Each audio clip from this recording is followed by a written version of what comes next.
For the benefit of the one listener we have at the moment, I've crawled out of my pajamas into what I call proper clothes. You call those proper clothes? Do I complete the sentence or not? Preferably not. Okay. Over to you then. Well, this is the second episode of Dead Air, back by no popular demand whatsoever. I know the last week's episode did rather well. We got about, what was it, 2 views? No, we got like 100 views, honestly. Did we? 100 views, or it was probably more than that now. And about 10 subscribers. I mean, to say that we did no advertising for it whatsoever, that was pretty good. Lawrence Fox liked it, but then again, that's because he's very fond of me. Well, he's got a very strange sense of humour, hasn't he? It's because he's very, well, not just, he's practically obsessed with me, really. I can tell by the way that he never answers my emails.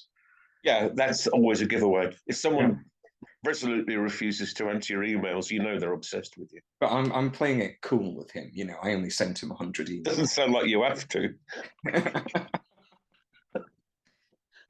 Sorry, James, go on. Lawrence Fox is an admirer of ours. Oh, that's brilliant. Because I didn't say of ours, I said of mine.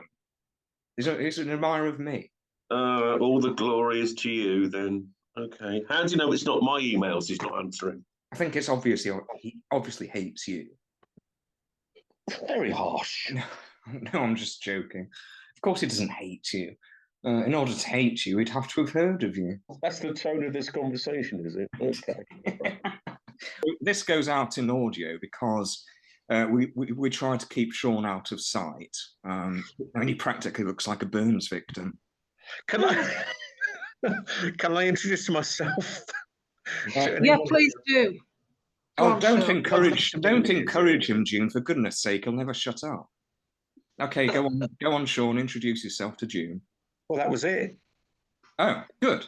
All right, I'll show no further details. Right, are you on the run? Are you wanted by the law?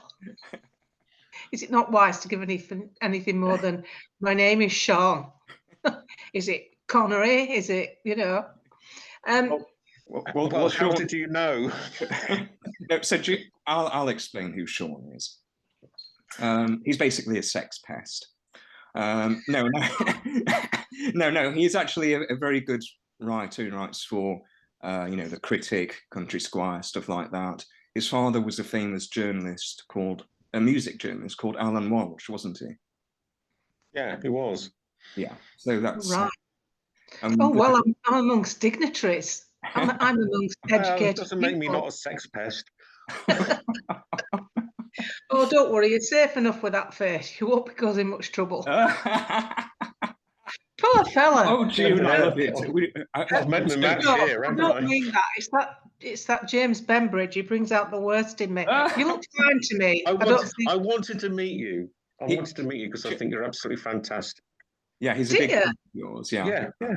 Genuinely. Oh, thank you, Sean. I didn't realise that. But now you can fuck off. No, but June, sure, when Sean was young, he actually did look vaguely human, actually. But yeah. So anyway, June. Yes. Could you tell us a bit about how and why you got into this blogging business? It's not a business. I've never had a penny. It's not. You don't make money. Yeah. No, I don't make money from it. I said I wouldn't. How did I get into it? Well, we had a second house in Austria and we used to travel through the Channel Tunnel. And David was renowned for sitting in Austria, the most beautiful place on God's planet. No litter, no graffiti, everybody's friendly. They still take the granny out on a Sunday. Nobody's embarrassed by their old relatives. No one sat waiting for granny to die to get in the house because they all live in the same bloody house. So we were having these holidays and I'd look at Dave scowling at the telly watching Sky News and I'd walk past with me frappe latte macchiato that I've made myself to go down to the lake for a swim. And I go, what's up? What's wrong with you? You've no idea what's going on in this world. And I thought, no, I haven't and I don't care. This is my twilight years now. I've retired early, retired at 45. I'm going to enjoy it. What's wrong with you? Yeah. So, and then we started encountering, I'll call it difficulties at the Channel Tunnel. We came off the tunnel one day into Calais, and when we were going on to the A19, which you have to use this bit of motorway. It's notorious for migrant attacks. You have to use that to get onto the A26.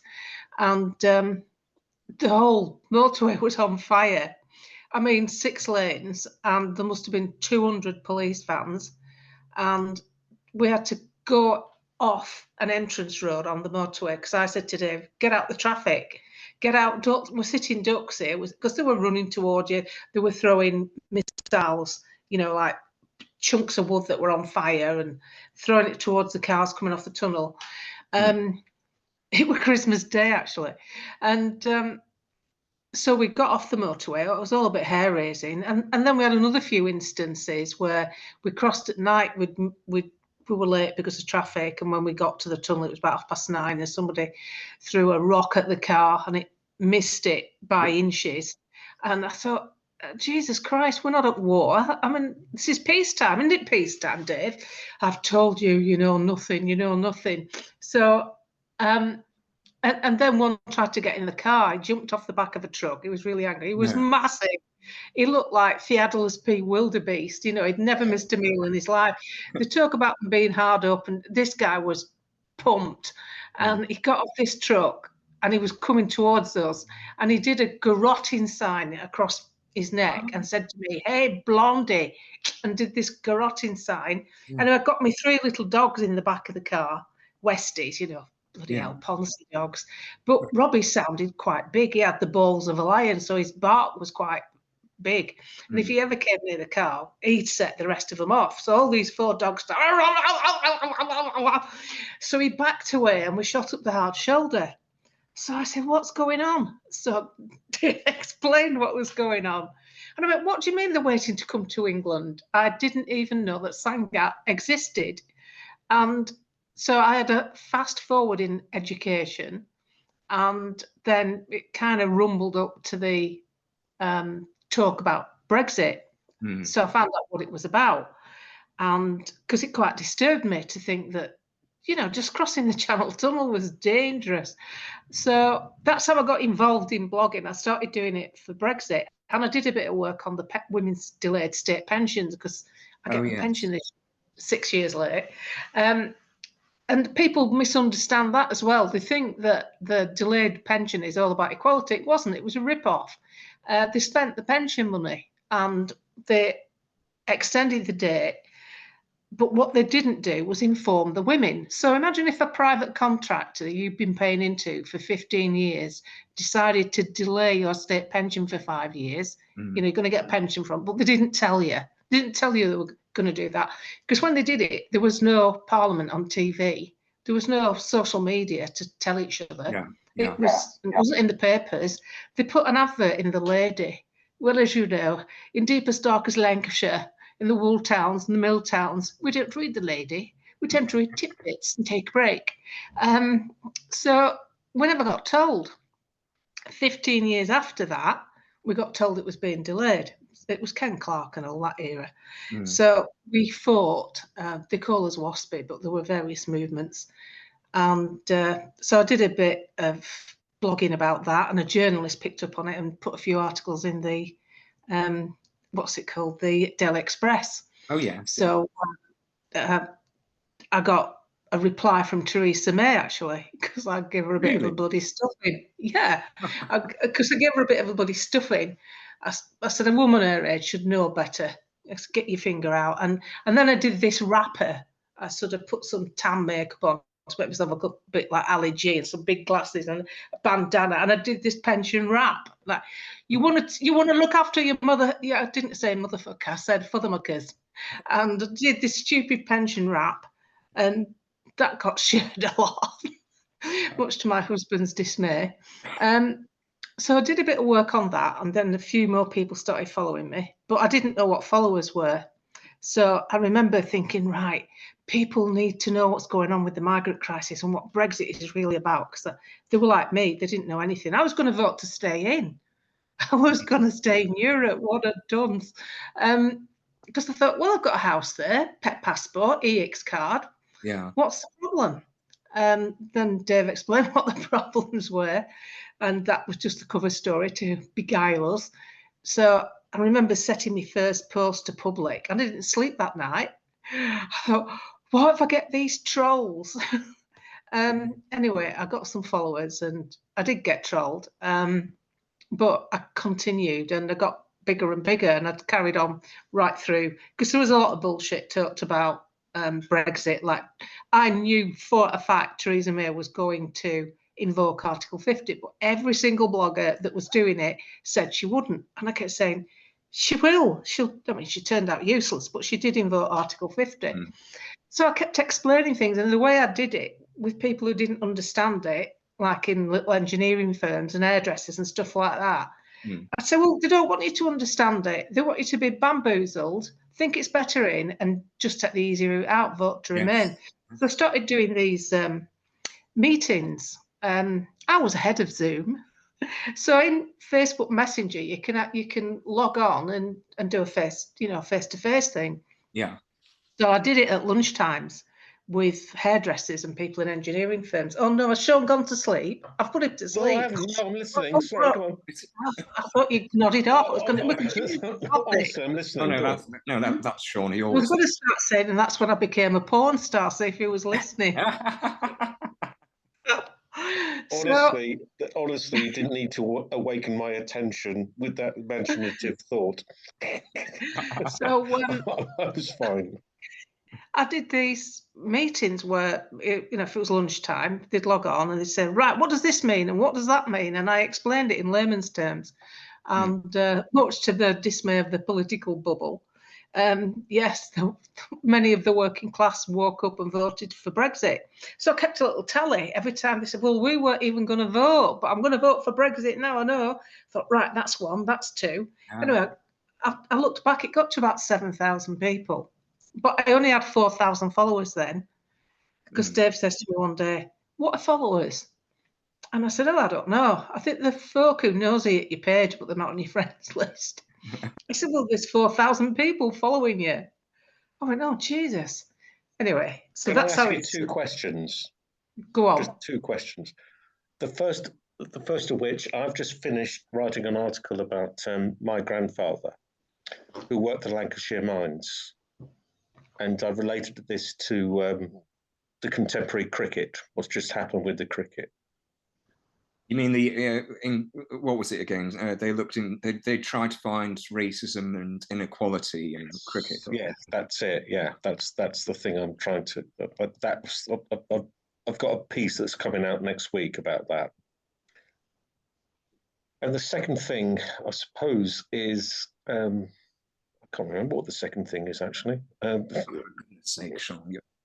Oh my! Don't I have a wonderful co-host? I spend most of my time. Isn't there enough for the first point? I spend most of my time. What do you want to know? What do you want to know from me? Don't ask about cricket. Okay, I have a question, June.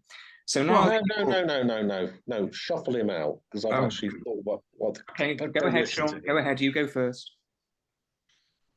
My grandfather, who was shuffled out of the Lancashire Mines at a very, very young age, was that any experience that you had in your family? I think that was going to be my question. Right.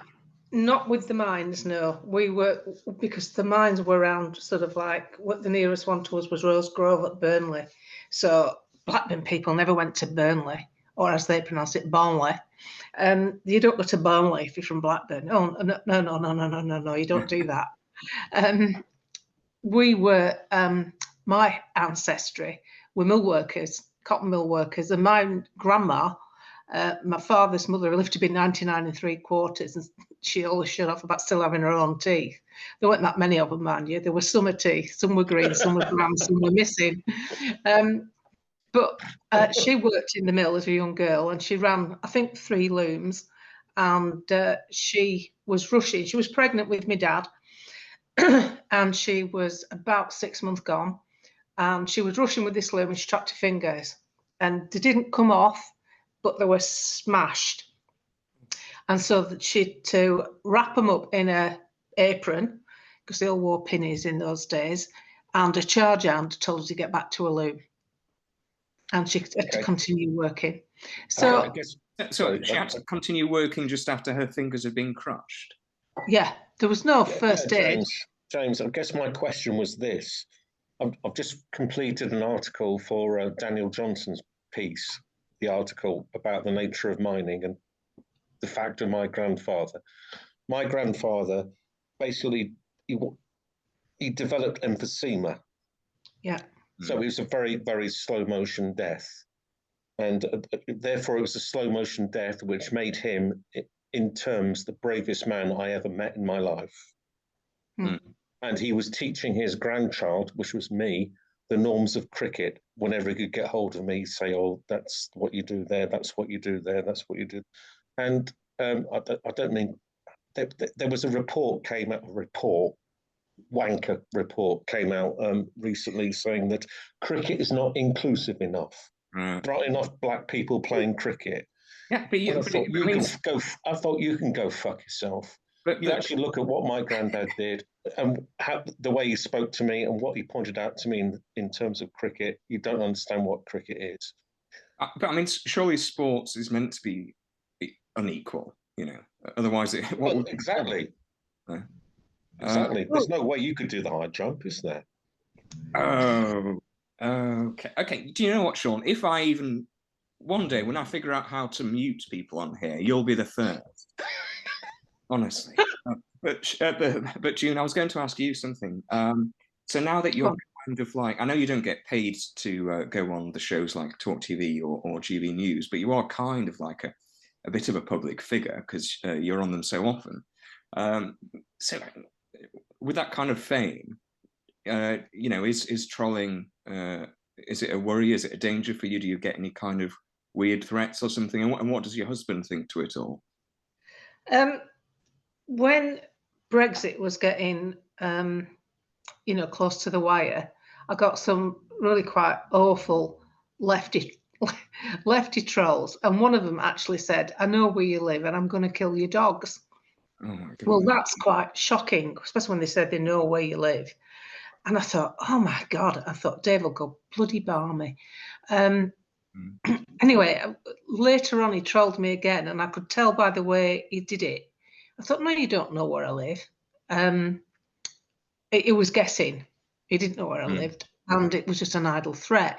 But unfortunately, you see, the trouble with our side of the fence, that we get called right-wingers, but most right-wingers are asleep. They don't care about what goes on. They waited patiently, years and decades in the EU, and they waited for an opportunity to vote. And the only reason Cameron got in was because he gave us that opportunity. Yeah. Nigel Farage got us Brexit, not David Cameron and not Boris Johnson. And it's not even Brexit. But we waited, we didn't do anything, we waited politely, and we voted. Now, all of a sudden, that choice is deemed a lack of intelligence. I'd like someone to sit at the Channel Tunnel and feel the fear that I felt on those occasions and tell me that it's a lack of intelligence. It's absolute common sense. So the right wing that we get labelled, oh, we're right wing, we're fascist, are mainly docile and asleep and haven't fought for anything. That's why we're in this mess. And what's happened now, the left, the horrible, distasteful left, the ones on Twitter and Facebook, they've now got something to fight because people are standing up to them. That's the problem. So they have three or four put downs now. It's a conspiracy theorist, racist, transphobe. You know, how come I can do an impersonation of Donald Trump, which was too bloody good to be true, actually. I look like his offspring. I can do an impersonation of Donald Trump and put tan makeup on and white around my eyes. Nobody bats an eyelid. Do it with Diane Abbott and you're a racist. Well, yes, how do you equate that? Well, how? So I've not gone out hanging bacon on mosques. I'm not going around telling people to not mix with other people. I actually don't notice what race people are. I notice what the behaviour is. And Diane Abbott was vile during Brexit, absolutely vile. So I made a few posts about her, but not about her colour. Nobody's bothered about that.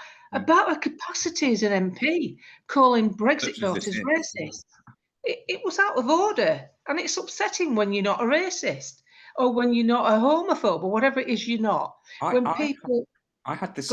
Sorry, just to interject very quickly. I had the same thing. I think that the hard left on Twitter have some sort of list that they go through words or of political figures that they search your Twitter handle for to see if you've made any posts about them.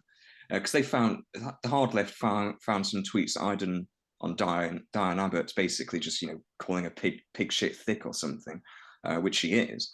So yeah, it was the Diane Abbott thing again. I think that that's on their list to search through someone who they want to destroy.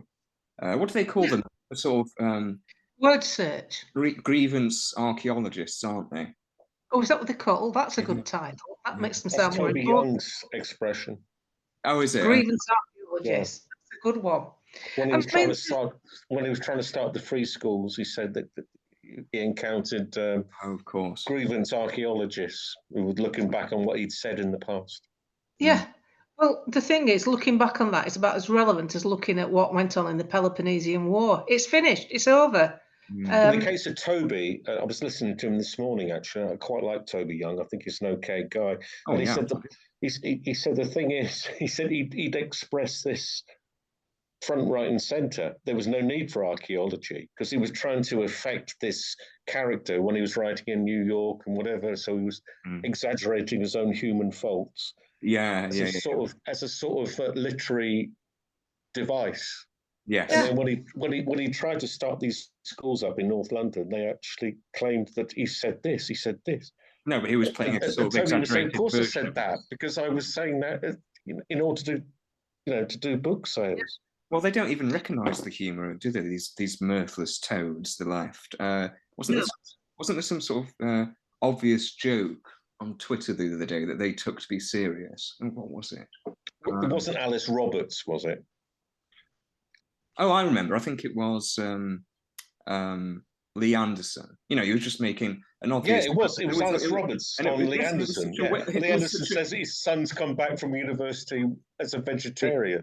Yeah, and then, but the way he set it up, you assumed he was going to say gay or something. Yeah, it's such a well-worn joke. How can they take this seriously? For goodness' sake, I don't know. Yeah. But June, could you also tell us about the lockdown years? All of that. You've told me that you helped a lot of people that were struggling. None of their struggles were ever reported in the news, of course, because it went against the narrative. Well, the trouble with lockdown, I mean, obviously I had quite a big following then. I think at about 150,000 followers on Facebook. And I mainly operated on Facebook because I didn't use Twitter much. I thought it was a bit of a bear pit and I was keeping away from it. Now I don't give a toss. I'm all over Twitter and I've got 100,000 followers there, which I've gathered in 12 months without monetizing the account. In lockdown, I started getting messages from people saying, can you help? Because I helped them word emails and that for Brexit and things. Yes. But the things they were asking about, you've got to remember that during lockdown, they couldn't go anywhere. They couldn't go to Citizens Advice. They couldn't contact their MP. The GPs were shut. People were abandoned. And there was some terrible, like one woman from Burnley called Shirley, 3 kids, all different ages, 1 computer, a backyard with scrap parts of a vehicle in from her husband, and a disused outside lav and a coal shed.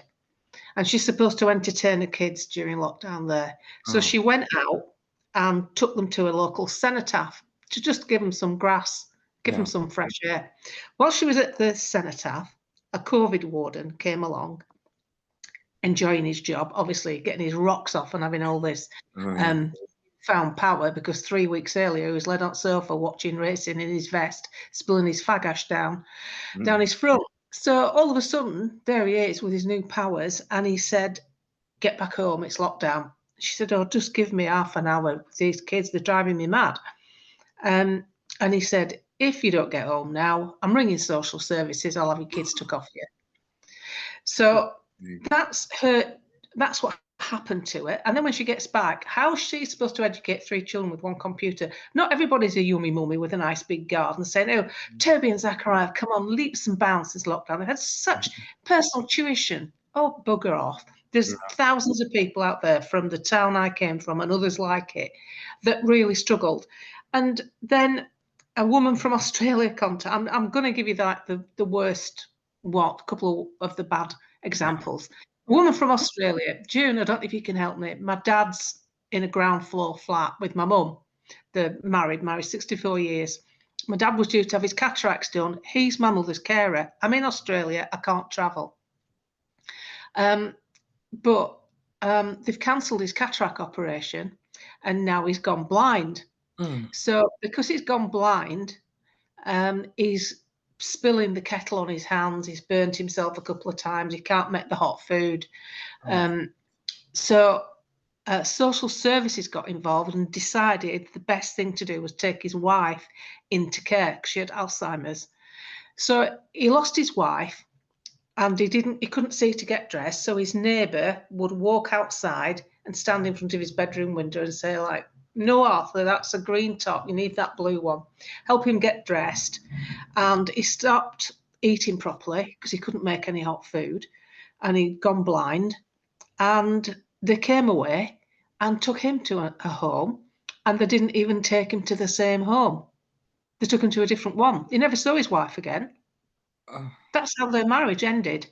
How can anybody sanction lockdown? How dare you? How bloody dare you, in your yummy mummy detached house with your big garden and your snot-nosed kids, turn round to other people and not recognise that this is wrong on every level for any excuse? Then another woman, she'd been following me for ages since the pension thing. June, I hope you don't mind me. I didn't know who else to ask. My daughter's just been diagnosed with breast cancer, but they're not proceeding with any treatment because of lockdown, which I thought was ridiculous. And she said, "I wouldn't have contacted you, but I don't know how to fight this because I'm worried." She's got 5 kids. They weren't even doing chemotherapy or anything. No, they just wouldn't commence treatment. She said, "I'm worried because she's got 5 kids." And the thing that really worries me is 3 of the children were from her sister who died of breast cancer. So I don't know how to handle this stuff. You know, I'm new to this. Yeah. So obviously I have quite a good success rate with email campaigns. So I said, right, what we do, who's your MP? So I found out who the MP was. And I said, right, you need you, your husband, your sister. You need every family member, every neighbour that you can commandeer that's in the constituency, and local shop, anybody. You need everybody to send an email. So I worded about 5 different emails so they could use them, so they weren't all stereotyped. Yeah. And I'll email and I'll use a bit of weight by, if they don't answer, well, we can cover this on social media, see how the people think about you abandoning this constituent. Anyway, to be fair, I didn't hear anything from it, but to be honest, there was that much coming in my message box, one after another with problems. I didn't even get Did receiving all these horror stories, did that affect your mental health at all during lockdown? To be honest, I was that busy trying to do stuff, I didn't really think about it. I think I sit here currently, I think I am down compared to what I would normally be like. There's an undercurrent, and I think it's in a lot of households where people who realise something's not right and are not operating at 100% happy, or whatever you want to call it. It didn't happen at the time because I had a purpose, didn't I? I was doing stuff, and there was that many, James. I was working till 2 o'clock in the morning answering these and sometimes it was just people who were afraid and they couldn't get hold of anyone. So what I used to do, I'd go to bed about 11 o'clock and I think, right, I need to contact these people who are struggling. So I'd message them and go, you know, do a face one or just a written one, and calm them down because they were living on their own, or you know, the kids were abroad. There were so many things. That, going back to the one with the breast cancer, about 6 months later, her mother contacted me and said, "June, I can't thank you enough. The MP did get involved." I'm not sure. I think it was Ian Duncan Smith. I can't remember. I have a feeling it was him. He did get involved and they managed to get a treatment, but she had to go out of her area. She had to go somewhere else. And she had both breasts off. So it was obviously advanced enough to cause that. It wasn't like a lump removed and a bit of chemo. It was both breasts off. But the instances of the horror stories that was going on, you know, a woman with an abusive husband who was suddenly at home all day, black and blue. it's insane what went on. And these pompous politicians. But not just like, them, the journalists was most times worse than the politicians about lockdown.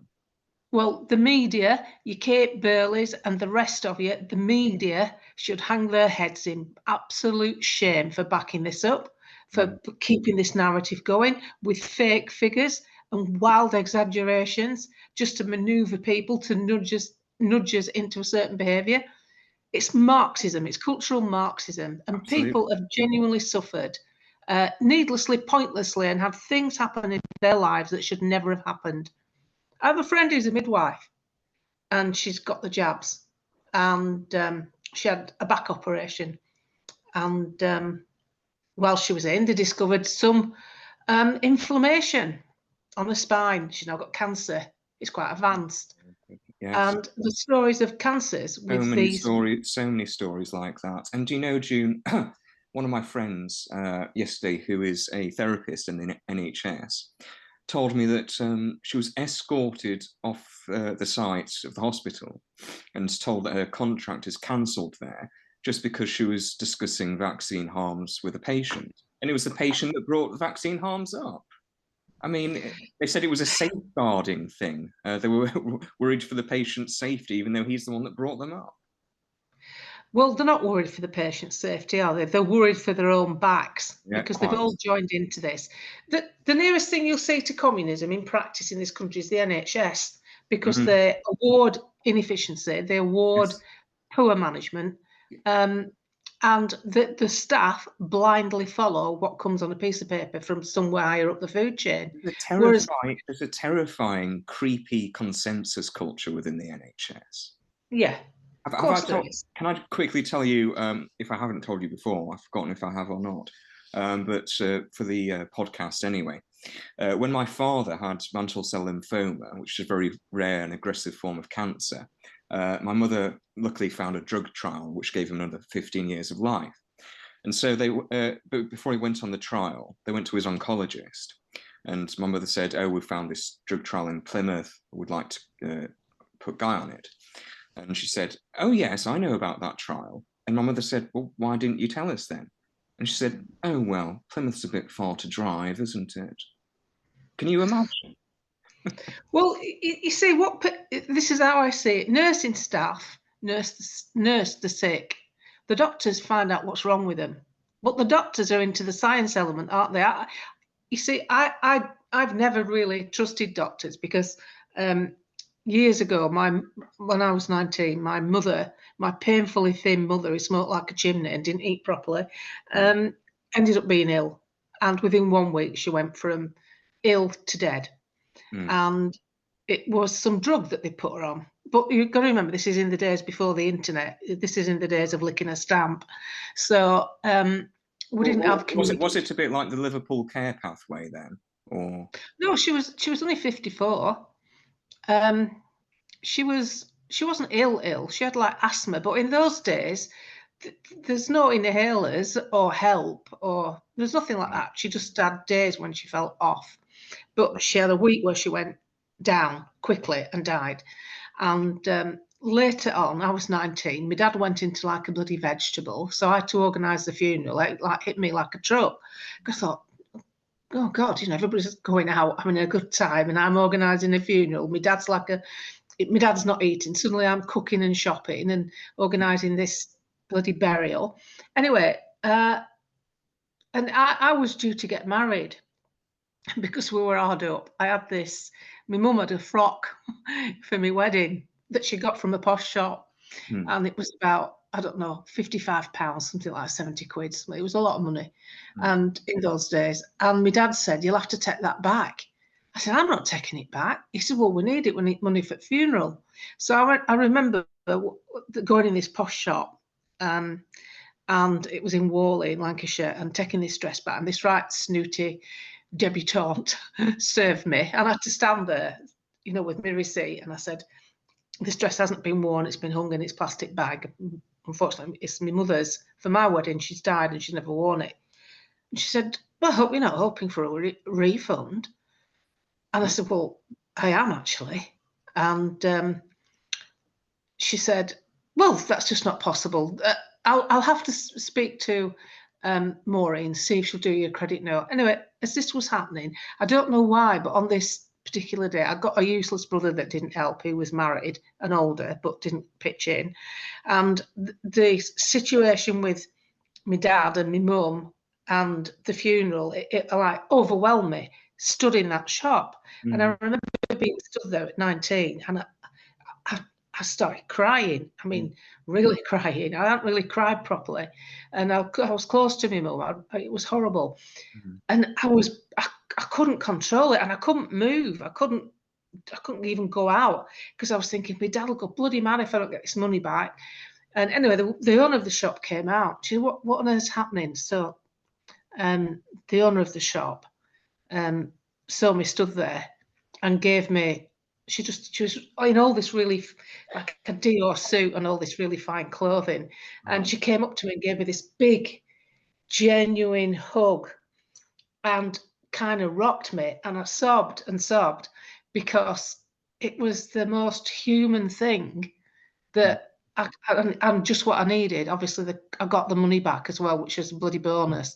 But in that instance, that's what I needed. And during lockdown, I thought about how I felt, and I saw people have that kind of desolate feeling repeatedly. And politicians and the media did that to people. Life did it to me. Politicians and the media did that to people with their grannies and their relatives, devoid of human contact. How cruel and unnecessary. And now all they're doing is sweeping up the debris. It's over, get on with it. No, it's not over. I'm going to remind you, like every opportunity I get, that you were soulless and heartless and did not need to do it. It was a communist-driven thing. Yeah, good on you, June. I know it was like living, well, the lockdown years were like as if we were in an abusive relationship with our own government, weren't they? June, how does it make you feel, given that you have genuinely helped so many people, as many as you could during lockdown, who came to you, when people say, because you're on TV a lot and stuff, oh, June Slater, she's just a grifter. I know. Well, obviously, the trouble is the people that say it haven't got a clue about earning a proper bloody living, have they? I mean, I left school at 16, and I remember thinking, I don't know what I'm going to do, but I'm not going to do it like my mum and dad. There's got to be a better life than this, and having no money and dodging coalman and not being able to pay your gas. I am not living like that. So I earned my money by thinking on my feet, and I was always in selling, and I was good at it because I remember when I was younger, I thought, well, as long as you don't sell anything that's rubbish and you're not lying, you're doing a good service. And all you need to do is tell as many people as you can and you'll do all right. So I always did all right with selling stuff. And then I had various businesses as I got older. I mean, I had a driving school when I was 24. I was in the paper, youngest driving school in Lancashire. And I was a female as well, which I think helped bloody 3 in the county. And everybody was like packing up, we'll never get £10 an hour for driving lessons. I think there were £7. I think what we've got to look at with the lockdowns, it was a trial run, I believe, to see if we will comply. There's so many obvious factors here. The amount of Marxists that were advising the government. I mean, if you're a Blairite, to me, if you're a Blairite, you're a Marxist. And Ferguson is friends with Tony Blair. Susan Michie is a Marxist. She's an out and out communist. Yeah, and people who believe in such strong politics never put them to one side to do a job. They're always at the forefront of their mind. And she was a behavioural scientist. These weren't like extra epidemiologists they've got in, and the ones that went against what they wanted, they just shut them out.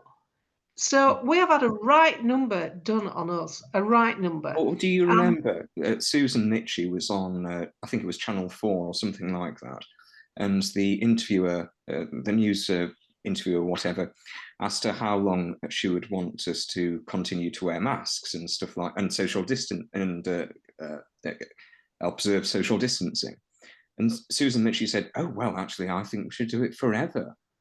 Yeah, definitely. What's this? I mean, if I had her face, I'd probably lean towards that route of action true. as well. I mean, how many cats do we suppose she has? 12. Definitely, she's definitely a feline stroker. I think Cats people hoarder. like her are quite annoying, actually, because they swan off. They're invited to do something. I mean, you sat there, you're a Tory allegedly, and you're in government, and you've got an 80-seat majority. Your wife's as left wing as they come, and you know, you've brought net zero to top of the bill from page 54 of the manifesto, and you've brought a communist in. Well, not just her. I think her husband, Robert West, was also on independence age. And someone told me that most of the people advising the government were communists. You know, Marxists, should I say, not necessarily members of a communist party. So the ordinary people, what is happening now is people are waking up to this. I think they've. I think the Marxists suffer from premature ejaculation. I think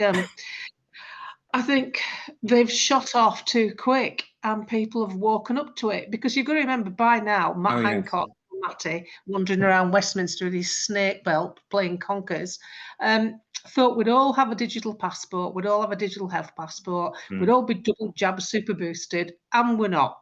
We've rejected it. And the booster. So basically, they went too hard, too fast with their agenda. Is that what you're saying? Yeah. Yeah. As you say, though, the left do have this problem with premature ejaculation. I remember when Owen Jones did an article saying that Theresa May, goodness me, that her government was the most hard right one since the war years. So he was obviously referring to Hitler. I mean, Theresa, once you've said that, what else can you say about anyone that's vaguely right wing? Theresa May, yeah, she's about as powerful as a pea shooter. It's like taking a pea shooter to the Gulf War. It's not going to work. I mean, Theresa May, wet lettuce, useless. She's about as right wing as Fanny Craddock or something like that. Yeah, she's not right wing. She's one of these sort of breathless Tories, isn't she? That where Brexit means Brexit. Do you want a soft boiled Brexit or a hard boiled Brexit? Oh, just get bloody Brexit done. That'd do us. But the other thing that got me were these condescending middle class people. That's why I invented what she called Miranda Street Bog. Oh yes, please could you do a show us the sketch of her? Well, Miranda, of course, she's so educated, and she's got a wonderful husband called Gerald, and of course her wonderful grandchildren Toby, Zachariah, and Monique, who have just started. And she's such a pompous twit, but she's not very well educated, because I've sort of made this character up to get points across. You can't get away with, you can't be so bloody pompous and not realise what's going on. She's got an Eastern European cleaner, and of course Gerald is such a devoted PA. She's even spent the entire winter with him in Gstaad. Not many people are so committed. Haven't cottoned on to Miranda, and people haven't cottoned on why I've called her Street Bog either. It was after Tony Blair getting accused of importuning in Bow Street Magistrates Court. Oh yes, of course, yes, yeah. Street Bog. And down here at Bog Bottoms, that's where she lives, of course. And then from her, we've kind of spawned another couple of characters. There's what's she called? Tabitha Foreskin Brown. She's another one. Tabitha Foreskin Brown. She's a climate activist. Of course she would be, wouldn't she? And it just, somebody sent me a message, said they've looked for Tabitha Foreskin Brown on Twitter and they can't find her. And I went, oh, she must have took her account down. Oh, she probably took a page down, so it's been taking the piss.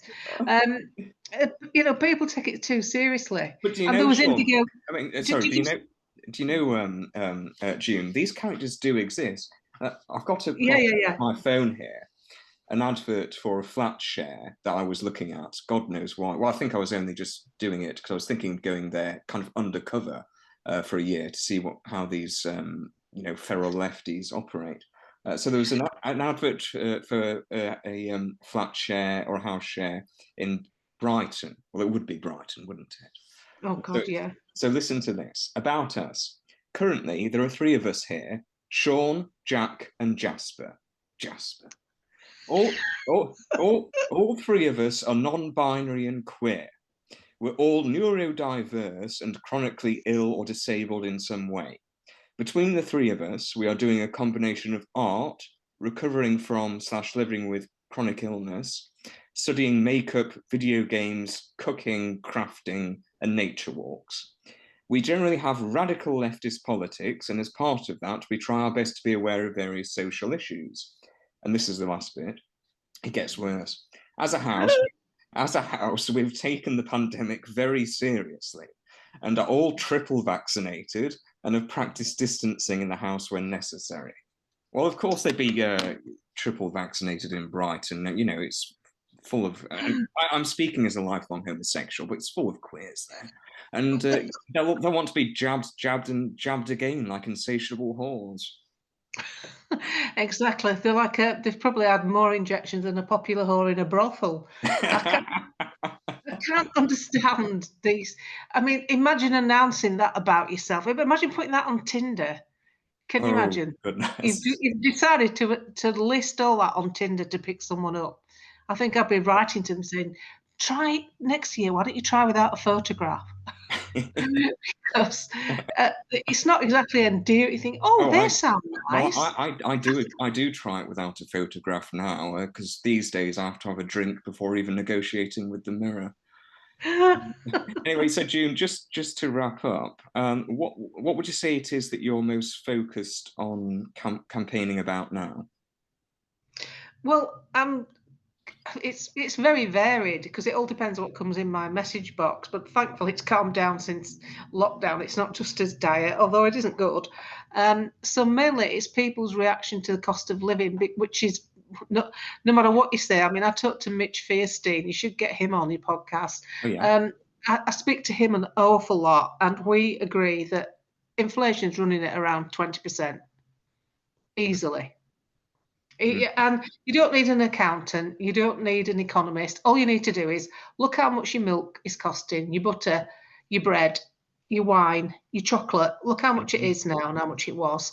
Even with some of the marketing techniques where they're making smaller bars of chocolate. There was a post on Twitter the other day about, I know that Charlie Bingham's is like a luxury sort of brand of ready meal, but it was a curry. It might have been for 2, I don't know. But even so, it was like £11 something.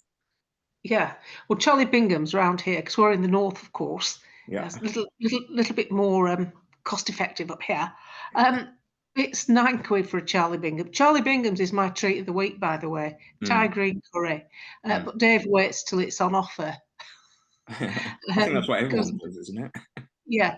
And then that's better than going out because I can't be asked with going out. It's probably because I think I've been socialising with the wrong people for 33 years.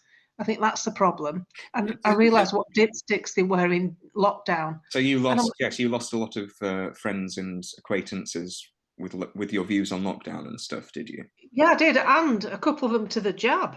I completely think it was the jab, a bloke I know, pretty savvy fella with a, multi-million-pound business.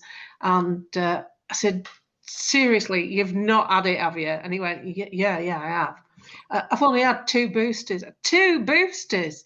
And, I look like Bart Simpson's wife, with the staring eyes when he told me he'd had 2 boosters. And then he said, I must confess, since that last one, I haven't felt so good. And then next news, he didn't feel so good at all, and he got diagnosed with cancer and shadows on his lungs, which turned out to be some sort of growths. And that was in February, at the end of February, and he's dead. We buried him a month ago. Oh, goodness me. So, what do you know, June?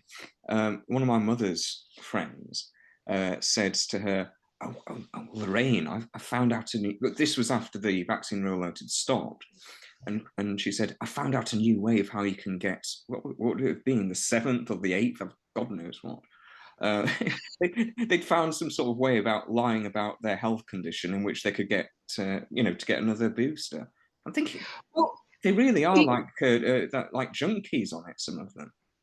Well, the trouble is, this is the way I look. It's like when unattractive girls get married. When unattractive girls get married, they've not had much attention through their life. So what happens? The wedding day is the focus, isn't it? So it's all eyes on them. Everyone's going to tell them they're pretty, even if they've got a face like a hog in a white frock. They're going to still get told they're pretty, and so they love it. It's attention, and I noticed, because I'm in a history group with people slightly older than me from my hometown, 16,000 people in it. It's just about, where you went and what you did when you were younger. And I noticed, when the vaccine was rolled out, all these people, I said to Dave, Jesus, look at this. We were just sitting it out in an isolated property seeing what unfolds. I said, are you getting this vaccine today? And he went, no. And I said, why? He said, they test them for 10 years, June, for a reason. It's been 3 months since they talked about it. So no, let's see how it goes on. We weren't anti-vax, I've had a couple of tetanus shots. I'm not an idiot. My dogs are vaccinated. I'm not against it. And this group on Facebook, all these pictures, I've had my COVID-19 vaccine. You can put a board around your face. And out of 16,000 members, I think there was 10,000 bothered to put it on. And I said, anyway, then it came off the HCID list, which is the high consequence infectious disease. And I said, well, if it's not on it, it must be off it. And if it's off it, it's sat with all other illnesses that we don't have to worry about. So what's the bloody story here with this lockdown? That's what I thought. That just made common sense to me. And then I started being more wary of it. But they've got the right generation on board, haven't they? They've got the generation, the 70 plus, who are used to trusting the government, used to doing what they're in that wartime spirit. Trusting the BBC as well. Yeah. And so they got them. And then once they got vaccinated, I got quite a few messages from people. They did it because they wanted their lives back. They wanted to start moving about. And they told them they'd be able to move about again. And then what did they do? They locked them down for another 3 months. They sent them texts and emails saying that they should shield if they've got health conditions. And because a few of them contacted me and said, June, we have the vaccine because we thought we're going to move about. And I said, well, I think it's going to get worse before it gets better. I think they're going to lock us down again. And what, all of us? I said, yeah, I think that's coming. And it sure enough did. But they've had it by then. And even with a couple of them, I was talking to them, and this is what I can't get about it, James. I've been reasonably successful in my life because of the way my brain computes information, and I've done it in business. So I haven't actually done a proper day's work since I was 45. I've worked. I'm not lazy, but I manage my investments. I work in my garden. I look after my dogs. I run 2 houses. I don't now, but do you know what I mean? So I'm busy doing things out of choice. I've set my life out the way I want it to be. So the difference with me, having been orphaned, as it were, near enough, with my mother going at a young age, I used to talk to people about different things. Dave calls it gathering your men in. So if I wanted to know about something, I'd ask someone with more experience in that field than me. And I think, well, I wonder what they think. And I'd gather my information in, and then I'd decide. What really surprised me is that people that know me in my real life, they know what I'm like. They know I'm a tenacious little shit that doesn't give up. They know what I'm like. I did it with my stepkids. We wouldn't have invited you on the podcast if you weren't, June. And I can't understand how family members and friends that know me, they just ignore everything I post. Completely ignore it. They even think it's just a difference of opinion. No, it's not. I know more than you do because while you've been going off to TK Maxx to get your stuff and having your little dinner parties and booking your holidays and getting on with your life, I've done this 24/7. I've never stopped. I watch this like a trader watches the stock market. So I'm watching it all the time. I don't understand why it is that the people who did take, the sort of lockdown hawks and the people who were obsessed with taking the vaccines why they think that the skeptics like you and I, why we're the thick ones. I mean, look, you know, it was a new therapeutic. It wasn't even a vaccine. It was a therapeutic that was brought out and was given, what was it, 1 year's immunity from liability. So that means that you can't sue if anything goes wrong. So, I mean, you'd have to be a bit thick not to have some questions about taking that, wouldn't you? Yeah. Well, if you look at, there's a video clip of Stefan Ulrich. He's one of the leading, I don't think he's the CEO, but he's up there at Bayer. And there was a health meeting in Germany last year, and he said, can you imagine 2 years ago if we'd have asked everyone to take a brand new gene therapy into their bodies, we'd have had a 95% rejection rate. That's a clip from his speech. Now that just says it all. So not only that, what I can't understand is a conspiracy theory, somebody who believes wild things. How wild is it to believe that you can go in a chemist shop, James, and buy anything over the counter, from a Strepsil to an indigestion tablet, and you open that packet and there's at least 2 pages of do's and don'ts. Don't take it with this, don't have it with that. Right. People are on medications for all sorts of reasons, and all of a sudden it doesn't matter. You can just have this zapped in your arm, you're going to be all right. And telling people it was safe for pregnant women when it wasn't even tested on pregnant animals. Give me a break. And that strange woman, Dr. somebody Kayat, I think, who was like, gave this speech with wall-eyed wonder on This Morning Britain, where she said that the AstraZeneca vaccine has 100% success rate, and it protects you completely from being hospitalized or something like that. Before I even looked into any data, I knew that was arrant nonsense, because nothing in medicine is 100%. Yeah, exactly. And there's been no I read an article in the Lancet, and it was called the COVID-19 efficacy. And if you get past the first graph and read the rest of it, it says that basically the government bought it on the RRR rating, the relative risk rate, relative to what condition you're in as a human being. So if you're high risk, you've got emphysema, you've got diabetes, then the efficacy was about between 93 and 95%. But when you read down, it said, but the ARR rate, which is the actual risk rate, in other words, the risk for fitter, healthier people out in the population, it dropped to 1.5%. Yes. So you're taking an injection to have 1.5% more protection, and it's a risk. Well, it is a risk, and this is why I don't understand why people call those of us who didn't take the vaccines selfish. I mean, yeah, you do tend to be a bit selfish when it comes to your own health. Who wouldn't be, for goodness sake? You think I'm going to risk my health to potentially save strangers? Especially when it's turned out that wasn't the case anyway, because it doesn't stop transmission at all. And they didn't even test it, because they admitted that in the EU inquiry. But they were moving with the speed of science, weren't they? That's right. I don't know what the speed of science is, but it's obviously as fast as 5-ball XL5, because we're moving at the speed of science. But, it's like saying, well, I'll tell you what, you've got cancer, I'll go for your chemo and you'll get better. Sod off. It's just stupid. And anybody who believes in those masks, oh, my God. Why is it? Well, and they always, all these mask wearers, there's still some of them still going on Twitter. Why do they have such wide-eyed, insane and intense stares? It's probably because they're breathing in their own carbon, or whatever it is. What do we breathe out? Not carbon monoxide. That's when you get it out of an exhaust, isn't it? Dioxide. That's it. But come on, it's the characters that are telling you it's safe.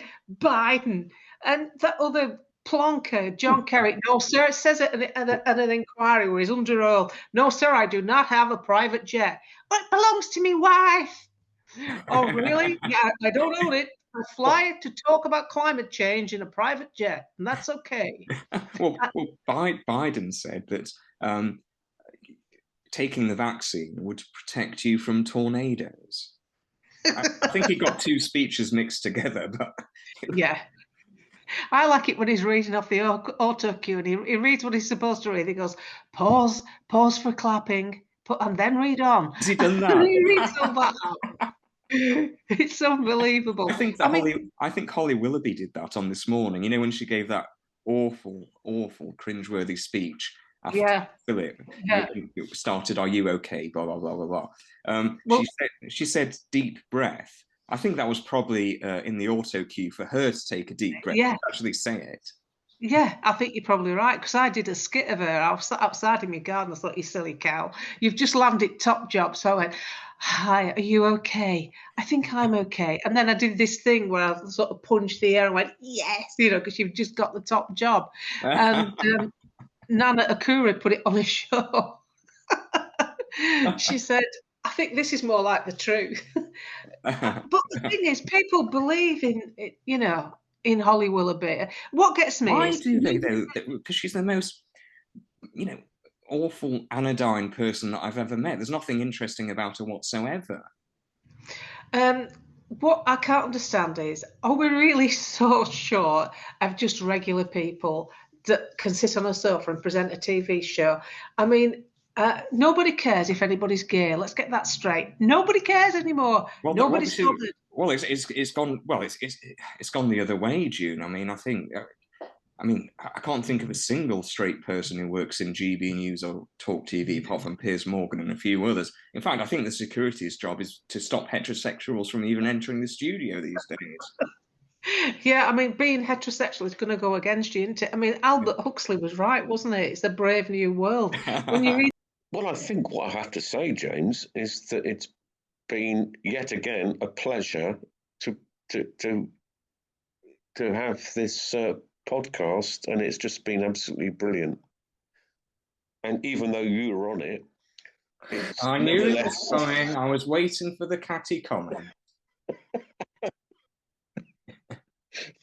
No, it's been good fun, and you and I are good friends, and unlikely friends, if I can put it like that, because obviously I'm extremely intelligent and well regarded and culturally well referenced, and you aren't. So I'm no. This isn't fair.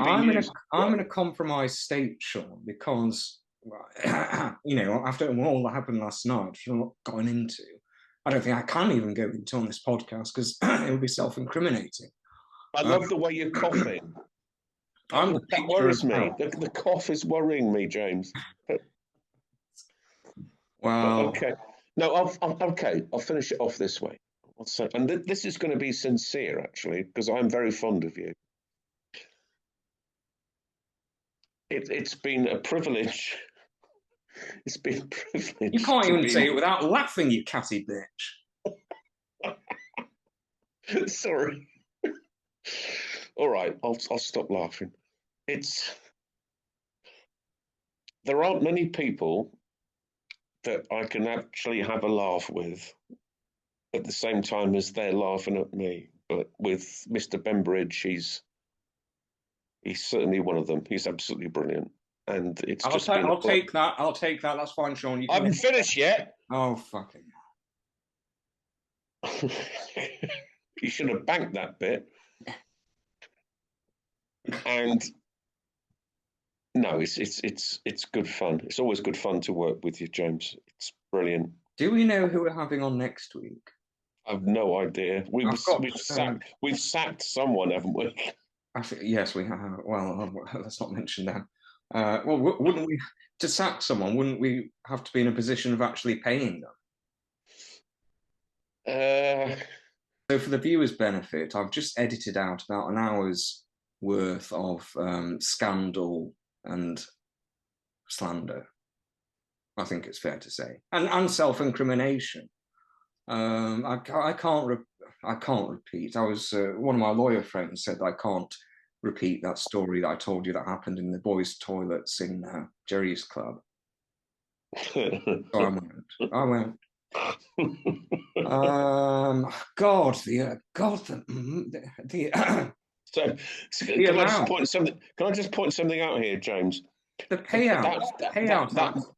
That 1 hour and 10 minutes of self-incrimination and libelous, scandalous stuff that you've edited out 1 hour and 9 minutes of it was you. Well, pretty much. I contributed a mere minute. I mean, the payout I had to pay that call boy, it was outrageous. Oh, dear. He's 25 now. He's still seeking damages. Okay, so, yeah, so... King's Cross ain't what it used to be. So, Is that where you met him? Look, I've already edited it out. I can't repeat it. I've been advised not to. Anyway, thank you for anyone who had the patience to listen to all of this. And please do so again next week. Where we'll have a mystery guest. Mm-hmm. Oh, didn't like the sound of that.